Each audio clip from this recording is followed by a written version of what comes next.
धन्यवाद सभापति जी कि आपने मुझे औद्योगिक संबंध संहिता संशोधन विधेयक 2026 पे मेरी बात रखने का मौका दिया।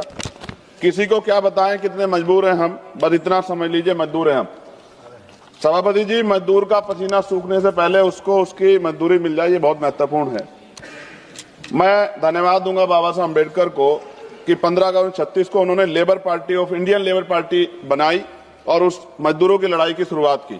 1942 में वो जब लेबर मिनिस्टर थे तो 12 घंटे से घटा के 8 घंटे काम किया, महिलाओं के लिए मातृत्व लाभ दिया और लेबर के जो सामाजिक सुरक्षा थी वो दिलाने का काम किया।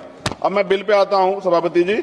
कहा जा रहा है केवल एक तकनीकी संशोधन है, लेकिन जब बात श्रमिकों के अधिकारों, औद्योगिक संतुलन और करोड़ों परिवार के भविष्य की आएगी तब कोई संशोधन केवल तकनीकी नहीं होता है, हर शब्द का असर होता है, हर प्रावधान का परिणाम होता है। महोदय, वर्ष 2020 में सरकार ने 29 श्रम कानूनों को 4 श्रम संहिताओं में समाहित किया था। उस समय विपक्ष ने कहा था कि सुधार के नाम पर श्रमिकों की सुरक्षा कमजोर ना हो जाए। महोदय, ये विधेयक कहता है कि पुराने कानून ट्रेड यूनियन अधिनियम 1926, औद्योगिक विवाद अधिनियम 1947, औद्योगिक रोजगार अधिनियम 1946 का निरसन वैधानिक रूप से हुआ है।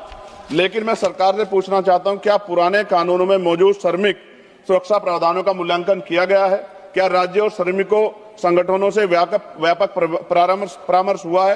क्या स्थायी आदेश अधिनियम के तहत श्रमिकों को मिलने वाली सुरक्षा कमजोर की नहीं हुई है? क्या जिनके लिए कानून लाया, क्या उनसे आपने कोई चर्चा की है? क्यों ट्रेड यूनियन हड़ताल पे है? सभापति जी, औद्योगिक संबंध संहिता 2020 के तहत 300 तक कर्मचारी वाले प्रतिष्ठानों को छटनी और तालाबंदी के लिए पूर्व अनुमति की आवश्यकता से मुक्त कर दिया गया। पहले ये सीमा 100 थी। देश में 70% से अधिक औद्योगिक इकाइयां 300 से कम कर्मचारी वाली हैं। इसका मतलब बहुत बड़ी संख्या में श्रमिक अब बिना सरकारी अनुमति के छटनी का सामना कर सकते हैं। 300 कर्मचारियों की सीमा के तहत यदि छटनी आसान होती है तो सबसे पहले असुरक्षित वर्ग प्रभावित होंगे, जिनमें SC, ST, OBC के श्रमिक बड़ी संख्या में। मेरे संसदीय क्षेत्र नगीना में विश्व प्रसिद्ध लकड़ी नक्काशी उद्योग के लिए जाना जाता है। वहां हजारों कारीगर छोटे उद्योगों में काम करते हैं। सभापति जी, श्रमिक व पारंपरिक हुनर से जुड़े इस परिवार इस कानून से प्रभावित होंगे। हमारे क्षेत्र की अधिकांश इकाइयां 50 से 250 इकाइयों कर्मचारियों के बीच हैं। यदि 300 की सीमा के तहत छटनी की अनुमति बिना पूर्व स्वीकृति के दी जाती है तो इन छोटे उद्योग में कार्यरत श्रमिकों की नौकरी की सुरक्षा पर सीधा असर पड़ेगा। यह कानून उद्योगों को हायर और फायर की छूट देता है। सभापति महोदय, देश के औद्योगिक और असंगठित क्षेत्रों में बड़ी संख्या में SC, ST और OBC के श्रमिक कार्यरत हैं।